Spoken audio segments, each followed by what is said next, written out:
Hello everyone, my name is Yasemin Mastura, and today, with my groupmates, we will be discussing our chosen case, the miracle of Andes.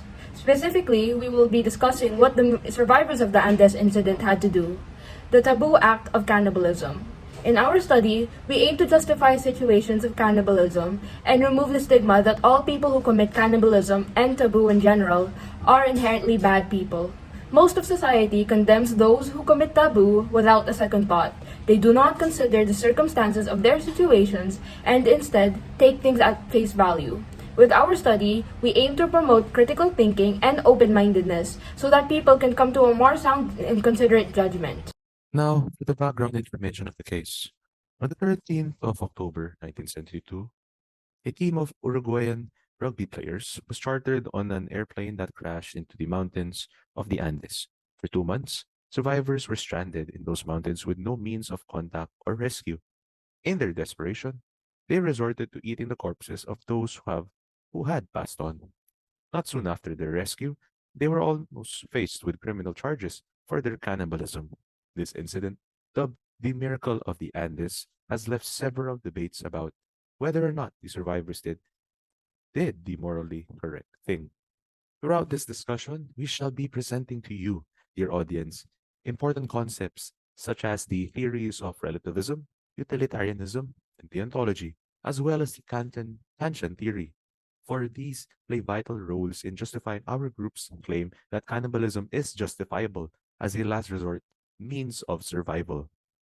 Furthermore, in dwelling into how past civilizations, the likes of medieval Iceland, view cannibalism in their literature, their social standing, and their spiritual activities. Various moral theories and concepts attempt to explain, expound, and make a stand on cannibalism's moral grounding. In this paper, three moral theories will be used to discuss the different arguments in favor of and against cannibalism. Beginning the discussion is one of the most common theories used by proponents of cannibalism, relativism. This means that one's culture and upbringing affect their perception of what is right and wrong, making cannibalism as merely a subjective concern, differing from one culture to another. Another theory commonly used by those arguing for cannibalism is utilitarianism, which is the understanding that cannibalism is morally right if it is driven to promote happiness or pleasure, and wrong if it results in the opposite, unhappiness or pain, to everyone affected by the action. On the other hand, critics of cannibalism resort to other theories like deontology, which means that for an action to be qualified as morally good, it must follow the established rules and criteria, regardless of the present circumstances, thus making cannibalism morally wrong as it cannibalizes the dead for survival, which defames and disrespects the body of those who died.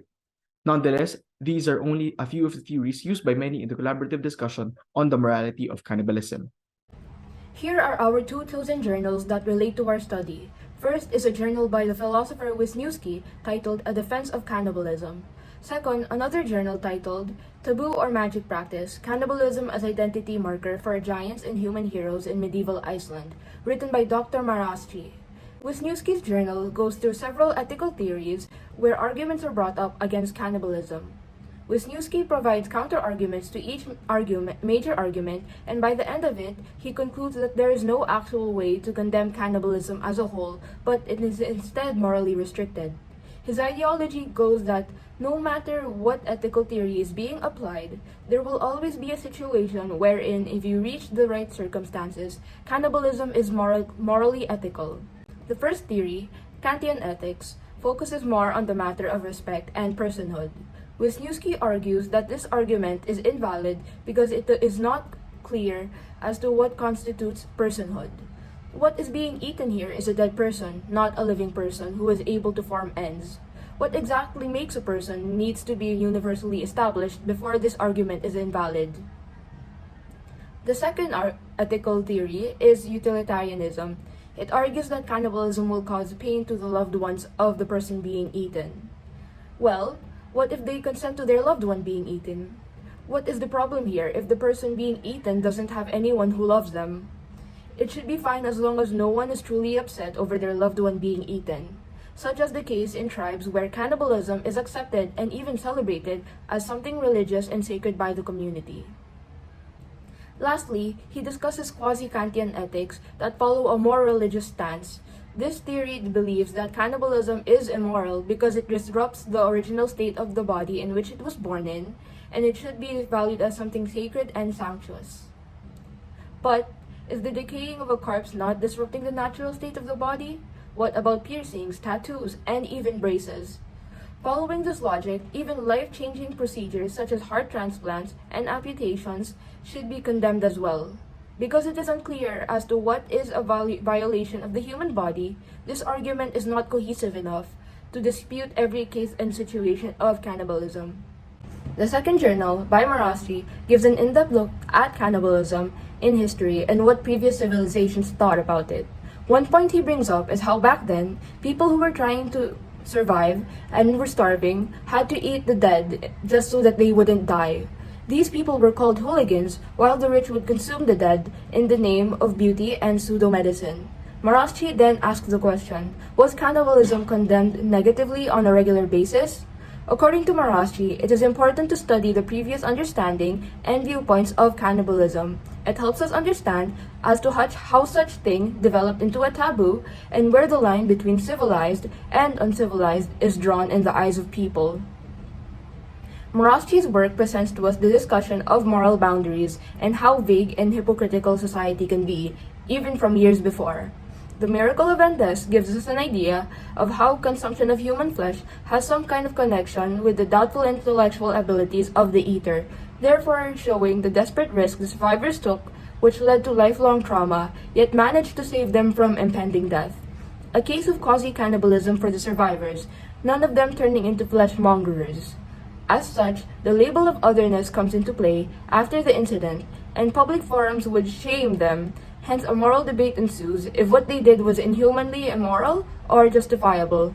Looking back, the sympathetic absorption of one species or anthropology could have either been a negative or positive connotation depending on who the eater and the eaten was.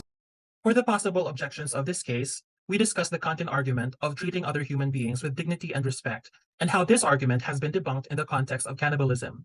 However, it raises questions about other acts performed on dead bodies, such as necrophilia, which may also be considered permissible if the deceased had given prior consent. This challenges our understanding of what is moral and immoral, and may require a reevaluation of legislation and social norms. Cannibalism is an unconventional form of consent, with no institutions that record such agreements. Legal implications, such as proof of consent, become a challenge unless reforms are made. Another objection to cannibalism is that it requires consent, which is only legally obtainable from individuals of legal age. In the Philippines, the age of consent was raised to 16 years old to protect against abuse and rape. Since consent is based on bodily autonomy, this objection argues that minors cannot provide consent for cannibalism. In summary, Wisniewski's arguments reveal the limitations of established moral arguments against cannibalism. With certain criteria and conditions met, feeding off the flesh of others may be permissible if consented to by the cannibalized. There is a lack of consideration for the circumstances that make taboo practices permissible, such as cannibalism. The case of the miracle of the Andes victims shows that such actions can be morally defensible when the conditions are met. We encourage you, our dear audience, to have your own understanding of cannibalism through these articles, should you find them piquing your interest. The first article being A Defense of Cannibalism by Wisniewski, 2004. The second article being Taboo or Magic, Cannibalism as Identity Marker for Giants and Human Heroes in Medieval Iceland by Andre Maraschi, 2020. If you wish to explore even further, please go to this recorded lecture, Lecture 2, The Case for Cannibalism done by Harvard Professor Sandel, who discusses an old British law case done by English philosopher Jeremy Bentham entitled The Lifeboat Case, which we took as another motivation to our case study.